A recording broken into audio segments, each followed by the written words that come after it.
येशूचं नाव आम्ही निरंतर घेतलं पाहिजे. हा आमचा मध्यस्थ आहे आणि आमचा मध्यस्थ प्रभू येशू ख्रिस्त स्वर्ग सोडून आमच्यासाठी आला. हा आनंद आमच्या मनात पाहिजे. आमच्या प्रार्थना ऐकल्या जात नव्हत्या, प्रभू आला आणि आम्हाला मध्यस्थ मिळाला, आम्हाला सुंदर नाव मिळालं की जेणेकरून आम्हाला सर्व प्रकारच्या बंधनातून सोडवता येईल. बरं, देवाला मानव का व्हावं लागलं? देवपुत्र प्रभू येशू ख्रिस्त, देव जो बाप देव आहे, देव जो पुत्र देव आहे, देव जो पवित्र आत्मा देव आहे. इथं लहान मोठं नाही, एक देव आहे. आपण तीन देवाची सेवा करत नाही, हा एक परमेश्वर आहे. मग त्या देव जो पुत्र, ज्याला आपण देव म्हणतो, तो देवाचा पुत्र जगात का आला? मानव का व्हावं लागलं? एखाद्या मनुष्याकडून देवाने का पापापासून आम्हाला सोडवलं नाही? कारण या जगात प्रत्येकाने पाप केलं असं बायबल सांगतं. एकही व्यक्ती शुद्ध आणि पवित्र नाही. कितीही मोठा बायबल मधला यशाया, इर्मया, नोहा कुणाचंही नाव घ्या, बायबल सांगतं प्रत्येक मनुष्य पापी आहे. आणि मनुष्य पापी असल्यामुळे पापी माणसाला शुद्ध करण्यासाठी पापी व्यक्तीचा तिथं उपयोग झाला नसता. परमेश्वराने त्याची अद्भुत योजना केली आणि पापातून सोडवण्यासाठी पवित्रातून पवित्राची गरज होती. आणि म्हणून प्रभू येशू ख्रिस्ताला तुमच्या आणि माझ्यासाठी या जगामध्ये पाठवलेलं आहे. आपण देवाच्या प्रतिरूपाचे होतो. नंतर पाप केलं, आमचा थोबडा बदलला.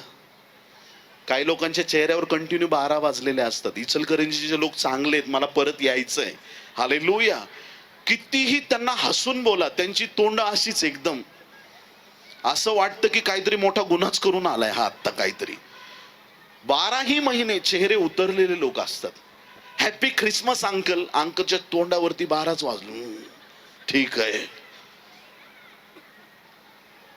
पेटीत गेले तरी चेहरे उतरलेले आहेत काही लोकांचे. जीसस, प्रभू दया कर.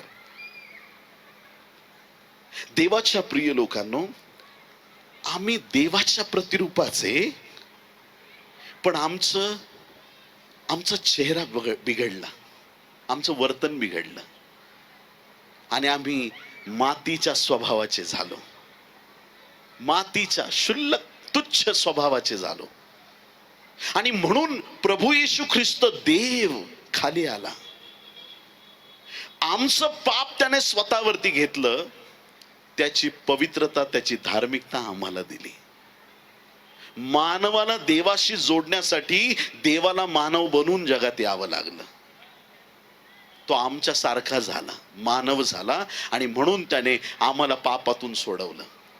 देवाचा पुत्र जगात यावा यासाठी देवाने अद्भुत योजना केली. एलियासाठी त्याने कावळे पाठवले, आज तुमच्यासाठी कांबळेला पाठवलं आहे. हालेलुया. प्रभू तुम्हाला आशीर्वादित करो. महाराष्ट्रात जी मजा आहे ना सेवेची, जगात कुठंच नाही बरं का. आजच्या दिवशी मला अमेरिकेला बोलवलं असतं तरी मी म्हटलो असतो, सॉरी मला इचलकरंजीला जायचंय. तुम्हाला कळतं मी काय म्हणतोय? बरं, प्रभूची स्तुती असो. देवाच्या प्रिय लोकांनो, ज्याने एलियासाठी कावळे पाठवले, योनासाठी मासा पाठवला, एलियासाठी देवदूत पाठवले, दानियेलासाठी देवदूत पाठवले, अनेक त्या इस्रायली लोकांना सोडवण्यासाठी संदेश त्याला पाठवलं, मोशेला पाठवलं. पण आमच्यासाठी कावळे, मासा, संदेश ते देवदूत नाही, आमच्यासाठी डायरेक्ट प्रभू वरून खाली आलेला आहे. हालेलुया. आपण स्पेशल आहोत. कोणाला कळालं का मी काय म्हटलं? म्हणा आपण स्पेशल आहोत. काही लोकांचा आवाज लई खोल गेला, आम्ही कसले स्पेशल पास्टर, आम्ही साधे लोक, भोळे लोक. अरे हट, आपण स्पेशल लोक आहोत. का? कारण आपण ख्रिस्ताची वधू आहोत. हालेलुया. आपण मंडळी आहोत. देवाने जगावरती प्रीती केली. योहान 3:16 तोंड पाठ असेलच आपल्या. देवाने जगावर एवढी प्रीती केली. प्रीती करताना जगावर, आणि रॅप्चर मध्ये घेऊन जाताना फक्त मंडळी, जगाला नाही नेणार. कारण मंडळी स्पेशल आहे. स्पेशल लोकांची स्पेशल सुटका खास प्रभू येशू ख्रिस्ताला आमच्यासाठी जगात पाठवलं. आमेन. आनंदी आहेत तुम्ही? अजिबात वाटत नाही. Praise the Lord. प्रभू तुम्हाला आशीर्वादित करो. देवाच्या प्रिय लोकांनो, नाताळ म्हणजे देवाबरोबर आमचं नातं रिस्टोर करणारा आहे. जे आम्ही एदेन बागेच्या बाहेर हाकललेलो आहोत त्यांना परत येण्याची संधी म्हणजे नाताळ आहे प्रियांनो. ख्रिस्ताचा जन्म आमच्यासाठी फक्त येशूचा जन्म नाही, आमच्या तारणाचा जन्म आहे. अंधारात बसलेल्यांसाठी प्रकाशाचा जन्म आहे. भुकेल्यांसाठी जीवनी भाकरीचा जन्म आहे. ज्यांची बंधनं आहेत त्यांची बंधनं सोडवणाऱ्या मसीहाचा जन्म आहे. जे आजारात आहेत त्यांच्या आरोग्याचा जन्म आहे. येशू आला म्हणजे आशीर्वाद आलेला आहे. येशू आला म्हणजे आमच्यासाठी सामर्थ्य आलेला आहे, आमचा मध्यस्थ आलेला आहे. मग येशू आलाय म्हणजे काय रिस्टोर होणार आहे? ऐका, यशाया 61 अध्याय आणि 4 वचन, आयझाया चॅप्टर 61 वर्स 4. ते पुरातन काळची मोडतोड बांधून काढतील, आपल्या वाडवडिलांच्या वेळची खिंडारे भरून काढतील. उजाड नगरे व पूर्वीच्या पिढ्यांची ओसाड स्थळे पुन्हा वसवतील. किती सुंदर, किती गोड वचन आहे.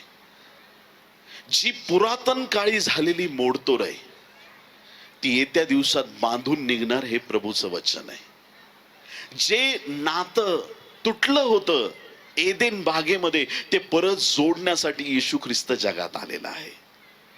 पडलेल्या गोष्टी उभारल्या जातील, ही नाताळाची आपल्यावरती कृपा आहे. आमच्या देवाने अशी कृपा केलेली आहे की येशूचा जन्म आमच्यासाठी ही देवाची कृपा आहे. मोठ्या आनंदाची गोष्ट आहे आणि जगाच्या इतिहासातली अलौकिक गोष्ट आहे. जे गमावलंय, देवाचं प्रेम, स्वर्गीय आनंद, देवाची उपस्थिती, स्वर्गीय सामर्थ्य, त्या गोष्टी परत मिळण्याचं कारण आमच्यासाठी ख्रिस्ताचा जन्म झालेला आहे. Hallelujah, praise the Lord. काही लोकांनी चेहरे असे केलेत, काहीच समजलं नाही, पण समजून सांगण्यासाठी मी खूप लांबून आलोय. त्याच्यामुळे चेहरे उतरवू नका आणि आनंदी राहा. आमेन. प्रभू तुम्हाला आशीर्वादित करो. देवाच्या प्रिय लोकांनो, नाताळ म्हणजे गमावलेले आशीर्वाद परत येणं आहे. आता कसं ते थोडक्यात बायबल मधून आपण पाहूया. या ठिकाणी एक उदाहरण बघा की एक दिवस असा होता की अब्राहम आणि त्याचा पुतण्या लोट एकत्र निघाले होते, परंतु नंतर ते एका ठिकाणी जाऊन सेटल झाले. परमेश्वराने सांगितलं तसा अब्राम चालला होता. एक ठिकाणी ते थांबलेत येऊन आणि सगळ्या गोष्टी चांगल्या आहेत. अब्रामाकडे पण गुरढोर आहेत, लोटाकडे पण गुरढोर आहेत. परंतु काय झालं की दोन्ही गुराख्यांची भांडणं व्हायला लागली. अब्रामाचे गुराखी आणि लोटाचे गुराखी दोघं भांडायला लागले. मग अब्राम तो खूप समजदार व्यक्ती होता. त्याने म्हटलं की यांचे भांडणं झाले, एक दिवशी ते वाढतील, मग आमच्यात वैमनस्य होईल, त्यापेक्षा आपण दोघं वेगळंच होणं खूप चांगलं आहे. अब्रामाने सजेशन दिलं. मग त्याने आपल्या पुतण्याला विचारलं, लोटा, तुला कुठं जायचं रे बाबा? तू जिकडे जाशील ना त्याच्या विरुद्ध दिशेने मी जाईल. आणि मग लोटाने इकडं तिकडं नजर फिरवली. काही लोकांची नजर फार फास्ट असते. प्रभू त्यांना आशीर्वादित करो. पटकन चांगल्या चांगल्या गोष्टी उचलल्या जातात. ताटात 100 गोष्टी ठेवा, पण काही पटकन गुलाबजाम उचलणारे लोक आपल्यात असतात. इचलकरंजीचे लोक चांगले आहेत, पण काही ठिकाणी लोक असे असतात. प्रभू तुम्हाला आशीर्वादित करो. देवाच्या प्रिय लोकांनो, त्या लोटाने पाहिलं की इकडं काय ममरेची एलोन वनराई आहे सगळी, आणि या जंगलात काय मिळणार आहे आपल्याला, नको. तिकडं पाठ केली आणि त्याने बघितलं, अरे वा वा वा, काय शहर आहे, सदोम आणि Gomorrah. Uncle, I will go to this side. Uncle, मी जातो सदोम गमोराला. ओके बेटा, जा तू.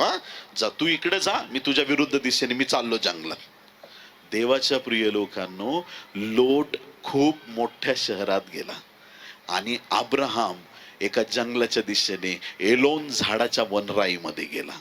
बायबल सांगतं त्या जंगलात पण देव अब्राहमा बरोबर होता. हालेलुया. देवाने अब्रामाला बरकत दिली, देवाने त्याला आशीर्वादित केलं. याचं कारण काय माहितीये का? माझा प्रभू जिथं तुमच्या बरोबर आहे, तुमची बरकत झाल्याशिवाय राहणार नाही. तुम्हाला मोठ्या शहरातच गेलं पाहिजे, तुम्हाला असंच केलं पाहिजे, तुम्हाला तसंच केलं पाहिजे, त्याची काही गरज नाही. हालेलुया. तुम्ही जिथं आहात तिथं माझा देव तुम्हाला आशीर्वादित करणार आहे. हालेलुया. तुम्ही ज्या स्थितीत आहात तिथून माझा देव तुम्हाला उचलणार आहे. आमेन. हालेलुया. बरं, आता प्रॉब्लेम कोणाला यायला पाहिजे? अब्राम अरण्यात आहे त्याला, पण त्याला नाही आला. प्रॉब्लेम आला सदोम मध्ये राहणाऱ्या आपल्या या लोटाला प्रॉब्लेम आला. 5 राजांनी आक्रमण केलं सदोम गमोरावरती आणि त्यांनी जे काही होतं ते सगळं लुटलं आणि लोटाला पण बरोबर घेऊन गेले आणि अनेक लोकांना गुलाम बनवून सगळे हे राजे घेऊन गेले. त्याचा लीडर होता कादरला गोमर. आणि हे सगळे राजे 5 राजे ज्यावेळेस त्यांना घेऊन गेले, कुणीतरी त्यांच्यातून एक जण पळून निसटला आणि तो अब्रामाकडे जाऊन पोहोचला आणि अब्रामाला सांगितलं, अब्रामा तुझा पुतण्या लोट. हा हा बोल बाबा काय झालं. त्याला आणि सगळ्या संपत्तीला तिकडच्या लोकांना सगळी त्यांची संपत्ती लुटून राजे घेऊन गेलेत. अब्राम म्हटलं घरामध्ये कोण कोण रेडी आहे रे, सगळे बाहेर या. 318 लोकांना घरातून बाहेर घेतलं आणि 318 लोकांना बरोबर घेऊन अब्रामाने युद्ध लढलं आणि त्याने त्या 5 राजांवरती विजय मिळवला. किती लोक आमेन म्हणणार आहेत? हालेलुया. उत्पत्ती 14वा अध्याय 12 ते 16 वचनांमध्ये हे बायबल आपल्याला सांगतं. फक्त 15 आणि 16 आपण वचन वाचूया. उत्पत्ती 14, 15 आणि 16. त्याने आपल्या दासांच्या टोळ्या करून त्यांच्यावर रात्री चाल केली आणि त्यांना मार देऊन दिमिश्काच्या उत्तरेस होबापर्यंत त्यांचा पाठलाग केला. त्याने सगळी मालमत्ता माघारी आणली. कोणी आमेन म्हणणार आहे का? त्याने किती मालमत्ता आणली? अर्धी नाही, 50% नाही. काही लोक म्हणतात तुम्ही प्रार्थना केली, मला आता थोडं थोडं दिसतंय. थोडं थोडं नाही, पूर्ण दिसलं पाहिजे. हालेलुया. जरा जरा मला बरं वाटतंय, जरा जराचा परमेश्वर नाहीये. माझा देव 100% वाला देव आहे. हालेलुया. आरोग्य देईल तर पूर्ण देईल, बरकत देईल तर पूर्ण देईल, आशीर्वाद देईल तर पूर्ण देईल. जेवढं वैऱ्याने लुटून नेलं होतं अब्रामाने ते सगळं परत आणलं. बायबल सांगतं येशूच्या नावात तुमच्या जीवनावरती भविष्यवाणी करत आहे. जे आशीर्वाद तुमचे गेले आहेत 2026 मध्ये, ते आशीर्वाद तुमच्याकडे धावत येत आहेत. ज्या गोष्टी तुम्ही गमावल्या आहेत तुमच्या जीवनाकडे त्या गोष्टी धावत येत आहेत. आशीर्वादांसाठी तयार व्हा. किती लोक आमेन म्हणणार आहेत? प्रभू तुम्हाला आशीर्वादित करो. त्याने सगळी मालमत्ता माघारी आणली. त्याप्रमाणेच आपला भाऊबंद लोट, त्याची मालमत्ता, स्त्रिया व लोक माघारी आणले. आणि मग पुढे बऱ्याच गोष्टी आहेत, पण एवढं समजून घ्या, जे लोटाने गमावलं अब्रामाने परत आणलं. सगळ्यांनी म्हणा, जे मोठ्या आवाजात. तुम्ही काय नवी नवरी आहात का? म्हणा, जे लोटाने गमावलं ते सगळं अब्राहमाने परत आणलं. लक्षात राहणार सगळ्यांनी, हो की नाही? Praise the Lord. आता एक आणखीन एक तुम्हाला घटना सांगतो. काय झालं की इसाकाला देवाने एक प्रेरणा दिली. इसाक कोण? अब्राहमाचा मुलगा. आणि अब्राहमाच्या मुलाला इसाकाला परमेश्वराने प्रेरणा दिली. आणि हा इसाक जो आहे तो पलिष्ठ्यांनी ज्या अब्रामाच्या विहिरी घेतल्या होत्या, आता घेतल्या वापरल्या तर वेगळी गोष्ट आहे, पलिष्ठी आधीपासून थोडेसे जरा डोक्यामध्ये कमीच आहेत.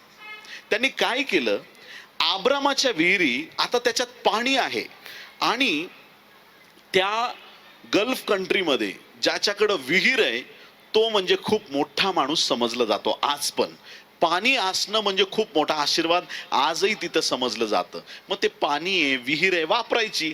पण ह्या 1.5 शहाण्या लोकांनी काय केलं की त्या विहिरीमध्ये माती टाकली, सगळ्या विहिरी बुजवून टाकल्या. अब्रामाच्या विहिरी वैऱ्यांनी पलिष्ठ्यांनी बुजवून टाकल्या. ज्यावेळेस इसाकाला कळालं माझ्या बापाच्या विहिरी यांनी बुजवल्यात काय, इसाकाने काय केलं की त्या ठिकाणी गेला आणि त्याने पहिली विहीर त्याच्या बापाची खणायला लोकांना सांगितलं. ती विहीर खणल्यानंतर त्या ठिकाणी पलिष्ठे आले आणि त्यांनी कलह केला. उत्पत्ती 26वा अध्याय 20व्या वचनात सांगितलंय की अब्रामाची विहीर इसाकाने खणल्यानंतर लोकांनी कलह केला आणि म्हणून त्या पहिल्या विहिरीला इसाकाने एसेक असं नाव दिलं. मग परत त्याने जाऊन त्यांच्याशी भांडत नाही बसला, तो दुसऱ्या विहिरीकडे गेला. किती लोक आमेन म्हणतील? शांत बसण्यात आशीर्वाद आहे. आपली संस्था कोणती? शांती दूत, भांडण दूत नव्हे. किती लोक आमेन म्हणणार आहेत? शांतीने राहायचं. किती लोक आमेन म्हणणार आहेत? आवाज लई खोल गेला तुमचा. प्रभू तुम्हाला शक्ती आणि सामर्थ्य देव. शांत बसायचं, प्रभू तुम्हाला आशीर्वाद देणार. बघा कसं आहे ना की जिला न सांगता कळतं, बोलायची गरज पडत नाही, सांगावं लागत नाही. जिला न सांगता कळतं ती आई असते. तोंड उतरून या घरात आल्या बरोबर काय रे बाबा, काय झालं तुला, काय प्रॉब्लेम आहे का? आईला लगेच कळतं लेकरांचे चेहरे बघून, बरोबर की नाही? मनातली गोष्ट आईला कळते. जिला न सांगता कळतं ती आई असते, जिला समजून सांगितल्यावर कळतं ती बहीण असते, आणि जिला कितीही सांगा ऐकतच नाही ती कोण असते? काय? अरे ती बहिरी असते, बहिरी. बायको ऐकते सगळं. स्त्रियांनो, आपापल्या पतीच्या अधीन असा. तुमच्या डोक्यात नाही बसलंय त्याच्यामुळे घरात प्रॉब्लेम आहे. सगळं ऐकते बायको, बायको प्रत्येक गोष्ट ऐकते. प्रभूला धन्यवाद, हालेलुया. प्रभूची स्तुती असो. जी ऐकत नाही ती बहिरी असते. कानाची ट्रीटमेंट घेतली नाही तर प्रार्थना करून घ्या, प्रभू तिला पण बरं करेल. पण बायको पण ऐकते, हालेलुया. मग आम्ही आमच्या परिवारामध्ये ऐक्य टिकून ठेवलं पाहिजे, प्रेम टिकून ठेवलं पाहिजे, जेणेकरून देवाचं गौरव होईल. या ठिकाणी अब्रामाच्या कार्याबद्दल इसाकाला ओढ आहे, आणि इसाकाने काय केलं? शांतता बाळगली. पहिली विहीर खणली, वैरी भांडतायत, भांडू दे. जाऊन त्याने दुसरी विहीर खणली, तिथं पण लोक वैर उत्पन्न केलं, आणि म्हणून त्या दुसऱ्या विहिरीला उत्पत्ती 26-21 मध्ये सितना असं म्हटलेलं आहे. तिसरी विहीर केली की जिथं परमेश्वराने कृपादृष्टी केली, तिसऱ्या विहिरीला पाणी लागलं, त्या विहिरीचं नाव त्याने रिहोबोत ठेवलं. आणि चौथी विहीर जी आहे तिला शप्तेची विहीर, आणि जिला बैरशेबा असं म्हटलेलं आहे. 26व्या अध्यायाच्या 22 ते 32 वचनामध्ये या पुढच्या गोष्टी दिलेल्या आहेत. देवाच्या प्रिय लोकांनो, ज्या विहिरी, आब्रामाच्या विहिरी वैराने बुजवून टाकल्या होत्या, इसाकाने जाऊन त्या खणल्या. हालेलुया. बोलो येशू मसीह की हालेलुया. तुम्हाला कळतंय मी काय म्हणतो? आब्रामाची विहीर आब्रामाचा आशीर्वाद आहे. तो आशीर्वाद वैराने घेतला होता, इसाकाने तो आशीर्वाद परत मिळवला. कुणी आमेन म्हणणार आहे? आता समजून घ्या, एका टर्निंग पॉइंटवरच संदेशाच्या, आणि ह्याच्यात दुर्लक्ष केलं तर मग काहीच समजणार नाही. लोक विचारतील, विकास कांबळे पास्टरनी काय सांगितलं? तुम्ही फक्त एवढंच म्हणा, लई भारी संदेश दिला, बस. काय सांगितलं? डोक्यातूनच नाही गेलं, काय घुसलंच नाही डोक्यात. ऐका लक्ष देऊन.